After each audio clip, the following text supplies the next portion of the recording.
freshest tips of the tea bush for their bags. So for the tea you can really taste, watch out for the tips.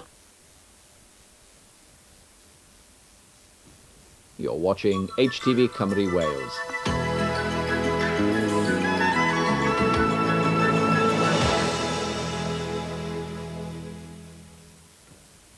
We now go over to the studios of ITN in London for the news at 10 with Alistair Stewart and Fiona Armstrong.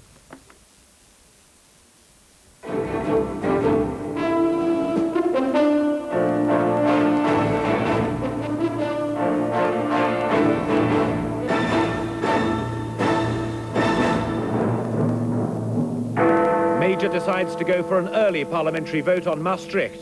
German ambassador rapped over Sterling crisis, but government wants peace. In the last hour, Ross Perot makes it a three-horse race again. Bentley's sister vows to fight on as pardon is refused. And Scottish court annuls her marriage, arranged when she was just 14. Good evening. MPs will vote sooner than expected on whether or not to ratify the Maastricht Treaty on European Union. The Prime Minister said the bill will be brought back to the Commons before Christmas or immediately afterwards. Anti-European Tory backbenchers are already up in arms about it and promising to vote against. Mr Major has also tried to take the heat off Britain's row with Germany. He said the war of words must stop. Our political editor Michael Brunson assesses the impact of Mr Major's remarks. The Cabinet gathered this morning, a touch of herd Lamont solidarity on the way in, with, beyond Downing Street, criticism of John Major's lack of action and talk of a vacuum of leadership growing almost by the hour. But a crucial meeting with the Danes last night, after the Prime Minister's visit to Paris and an hour on the phone with Chancellor Kohl, meant that ministers could endorse John Major's decision today to bring back the Maastricht Bill. Yes, we are going to reintroduce the Maastricht Bill. I now know what the Danish timetable is likely to be as a result of my discussions last evening. And I think as a result of that and the plans we've now made for the Birmingham summit, that it is probable that we will be able to reintroduce the Maastricht Bill either late this year or at the beginning of next year. We shall certainly bring it back to Parliament and pass it in this session. Tonight, the Liberal Democrats' Alan Beath called Mr Major's decision his make-or-break ultimatum to the Tory party. And from the Labour conference in Blackpool, the Shadow Chancellor warned that Mr Major couldn't count on unquestioning Labour support. Well, we've always supported the principles, but what we've doubted is whether the government's commitment to the social charter is there at all, and we want to see the social charter in the bill. But a battle royal between John Major and the Tory Eurosceptics lies ahead. Lady Thatcher may have been silent tonight, others were not. Bear in mind, the French referendum, 50-50, the Danes have rejected it. I think that the whole argument has changed with the heaving political landscape of Europe. The people of Europe don't want it any more than I believe the people of Britain do. And I honestly believe that if the politicians in Whitehall would get out of their limousines, in which they shunt between Downing Street and the Commons, and get out into the constituencies and find out how people are feeling, they would be talking about burying the Maastricht Treaty. So has the Prime Minister brought back the bill simply to face down the Tory Eurosceptics? It isn't a question of facing down the Eurosceptics. This bill was in the government's programme. It's had its second reading.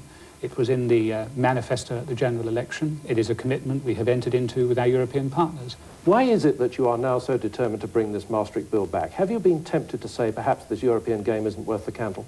No, I haven't. Of course, sometimes it is frustrating. But I believe our job is to look to the long-term interests of this country. Go and ask business and commerce, is it in their interest, in the interests of our jobs, our prosperity, our people, our future, to play a leading role in the European community? And they will tell you that it is. That is where our exports go. It's where our trade comes from. It's where a great deal of our prosperity is built upon. We cannot sideline ourselves in Europe. That view echoed tonight by a strong defence of Maastricht by the Foreign Secretary. The treaty, including the 2 opt-outs, is beneficial to Britain. We're winning the basic arguments. Now is not the time to knock over the table. So the die is cast, but before the bill comes back to the Commons, the Tory party conference, the Birmingham special summit, the Edinburgh regular summit, it seems that John Major's 18-hour working days are set to continue for weeks, if not months ahead. Michael Brunson, News at 10, Westminster. The Foreign Office took the unusual step of calling in the ambassador of another European country, Germany, in the row over the Sterling crisis.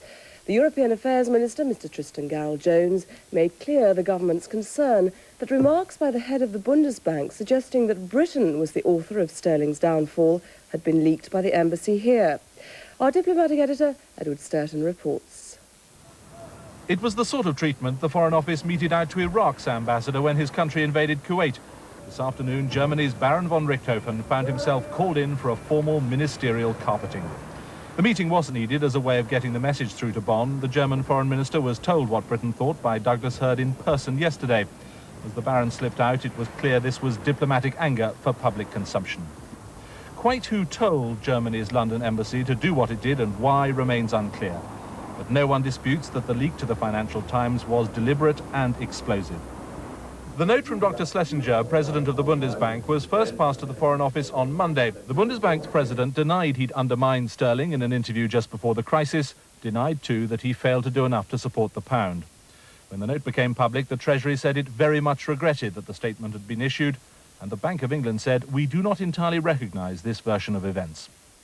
So, as Chancellor Kohl prepared to celebrate 10 years in office this morning, the dark clouds of a diplomatic storm were breaking over Bonn and London. All the more remarkable because the German leader was a key ally for John Major during the Maastricht negotiations. But before long, everyone remembered their diplomatic manners and tried to make it up. We have no problems. We will discuss the problems. There is no war between our countries. That's only a friendly discussion, I think. I think the Germans have indicated today that they regret very much the fact that that letter was released earlier this week. Now, I do not want to enter into a war of words with Germany. I don't think that's good for Germany. And more important, I don't think it's good for the United Kingdom either. It has happened. Let us put it beside us, behind us. This must rank as one of the most startling disputes between Britain and the post-war Germany. There have been rows before, of course, notably between Chancellor Kohl and Lady Thatcher, but those were conducted behind the closed doors of conference rooms.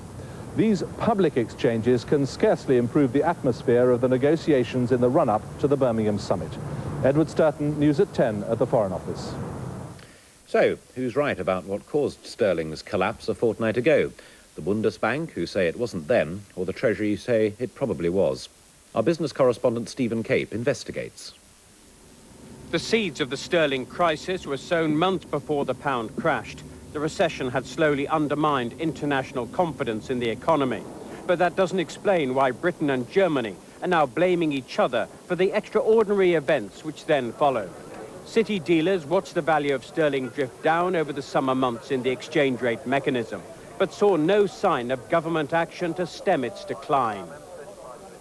Well, over summer, essentially, the pound was falling from 2.90 against the Deutschmark to about 2.80 against the Deutschmark, and it appeared to the markets that the British authorities were quite happy for that to happen. There was no intervention, no signs of higher interest rates to support the currency. At the end of August, the Chancellor reaffirmed his commitment to the ERM, but that afternoon, speculators realised they could make a killing at Britain's expense. Rumours later denied that a German Bundesbank member thought sterling should be devalued was marked by furious selling of the pound. A few days later, at an informal finance ministers' meeting in Bath, some reports suggested that Germany still wanted to realign currencies, more selling.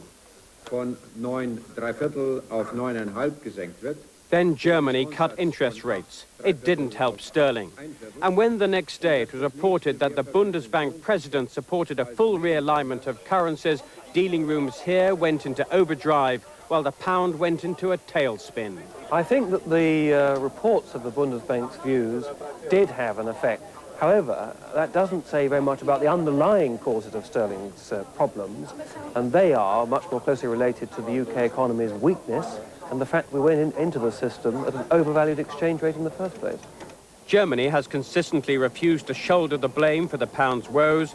Today, a German financier said the UK should get its own house in order. Definitely stop crying, sit down, look at the fundamentals of your economy and do it, please, behind closed doors.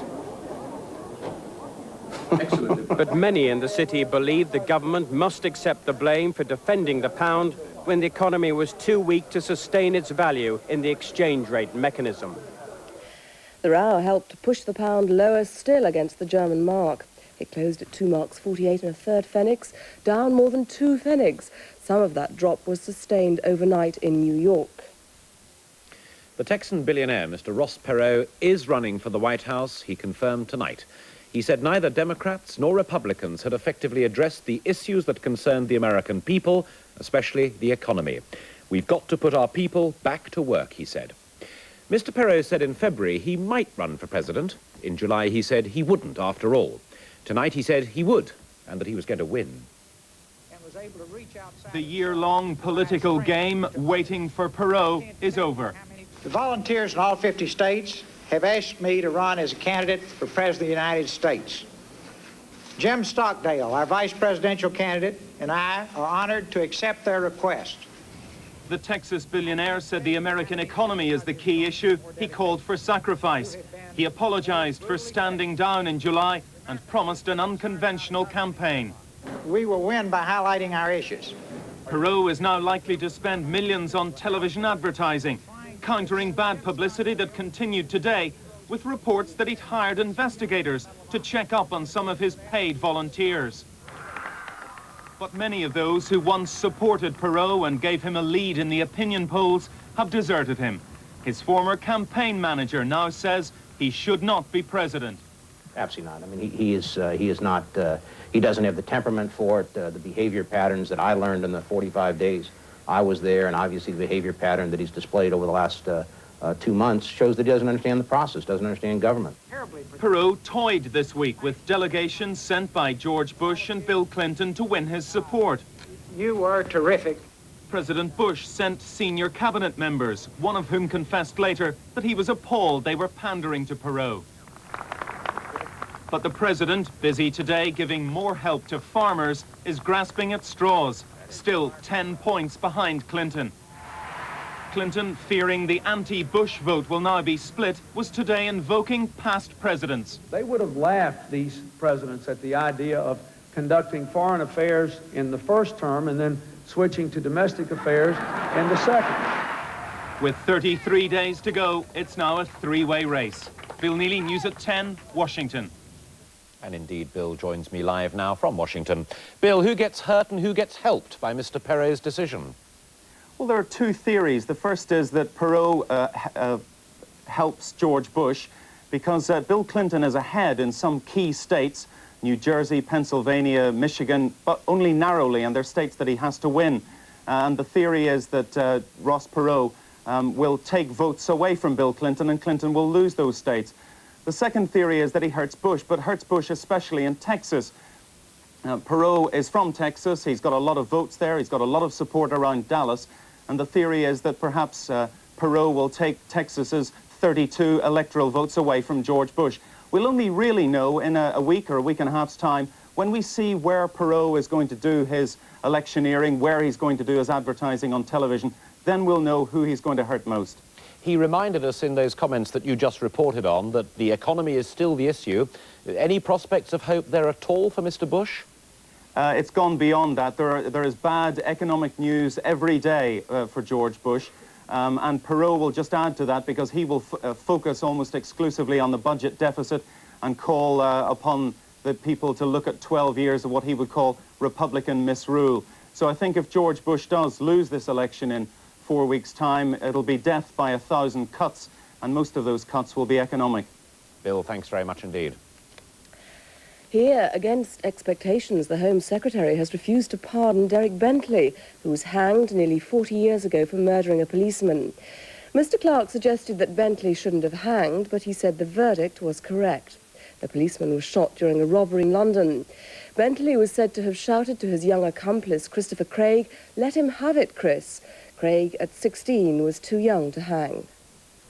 For 40 years, Iris Bentley has fought to clear her teenage brother's name. And this morning, as speculation of a pardon mounted, speculation the Home Office failed to dampen, she dared to think her campaign was won. I should probably come back home, pop the bottle of champagne that my father put in the fridge in 1972. But her hopes were shortly to be dashed. 19-year-old Derek Bentley was hanged in 1953 for the murder of a policeman shot not by him, but by his young accomplice, Christopher Craig. Craig, 16 at the time, was too young to hang, but Bentley was executed because he was alleged to have shouted to Craig, "Let him have it, Chris." Let him have it, Chris! Bentley probably never uttered those fatal 5 words, but at 1 o'clock this afternoon, after reviewing the evidence, the Home Secretary issued his surprise verdict. I am driven to the conclusion that he was correctly convicted, that he was guilty of murder. Happens to be my judgment that he ought then to have been reprieved and he ought not to have hanged. His decision left Iris Bentley devastated. But I'm not going to give up. No way. He was innocent, and I'm going to fight and fight. If I have to take it abroad, everywhere, I'm going to fight on. Iris Bentley now says she'll take her campaign for a royal pardon to the Queen herself. Kevin Dunn, News at 10, Central London. Coming next on News at 10, the Scottish courts annul an arranged marriage. Her unhappiness is at an end. Will others now follow? The speeding fines aimed at stopping crashes like this. And why Leeds have been allowed back into the European Cup.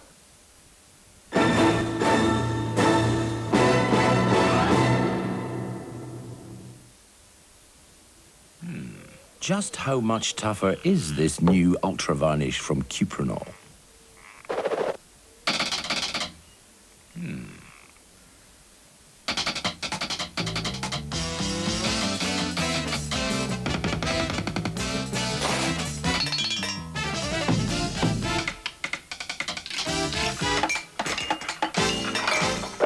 It's tough.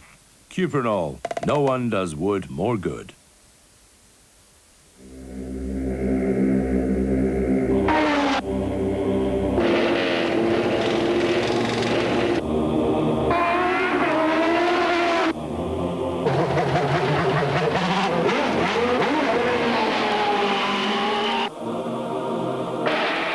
When they aren't racing, 6 out of 10 Formula One drivers drive a Mercedes-Benz.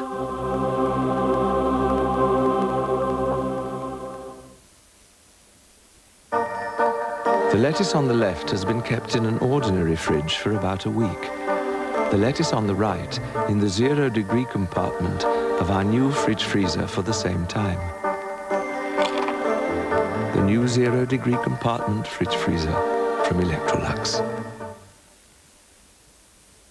You know, this big old world is one giant riddle. One endless succession of questions. Like, why does it always have to be me? Why do men have nipples? And how come you never get the big bit? Yeah! But above all, how can DHL get a parcel from Wandsworth to Wiesbaden? Ain't no mountain high enough! With less hassle than it takes to get to work in the morning. DHL. You know it's arrived the moment it's sent. Ever watched the High Flyers and wondered if you could be one? You tried, but somehow never seemed to get off the ground. But you could give yourself the chance to win £250,000 every month. Put as little as £100 in premium bonds. And if you don't make a killing, you can always get your money back. Premium bonds from National Savings. Security has never been so interesting. Discover the blues with a new series from your newsagent. Yes, I was in love with you, baby. You could play a guitar just like a ringing a bell. Go, go. At only $3.99, the Blues Collection traces the musicians, the mood, but above all, the music. On CD or cassette, part 1 only 99p.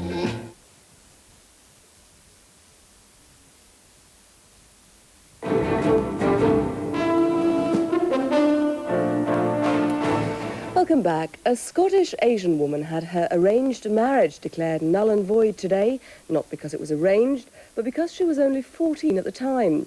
It was in Pakistan, and she said the first she knew of it was when she was measured for her wedding dress. Nasreen Akmal, now 24 and a mother of 3 children, said she was very happy with today's ruling, which made Scottish legal history. Many of her fellow Asians weren't so happy.